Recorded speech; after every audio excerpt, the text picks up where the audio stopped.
Magandang gabi po sa lahat. Tonight, dito po ulit ako sa aking kusina, kaya welcome po sa aking kitchen.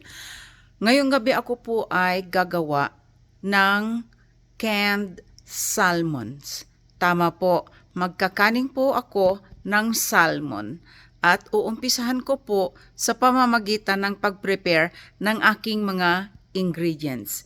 Ito po ang aking mga ingredients para sa aking canned salmons. First off, meron po tayong mga salmon dito. Ito po ay sockeye salmon. Meron akong 2 sockeye salmon at meron din po akong isang Atlantic farm raised na salmon. Hihiwain ko po ito ng pa-crosswise na magkakasya po sa aking pint size na jars. Meron po akong mga garlic dito. I need to chop them. Meron din po akong mga lemon dito. Kailangan ko pong i-juice. Meron din po akong Dijon mustards.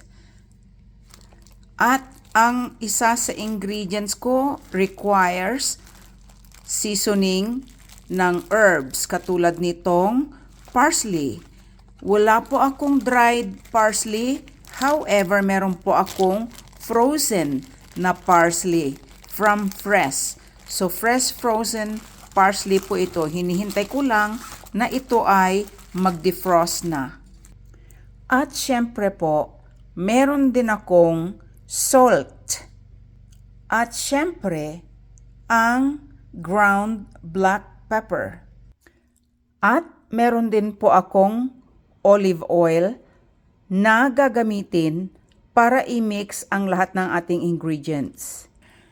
So, uumpisahan ko po ang aking preparasyon sa pag-chop ng garlic at pag-juice ng ating lemon. Marami pong salamat sa panunood. Antabayanan ang susunod na kabanata.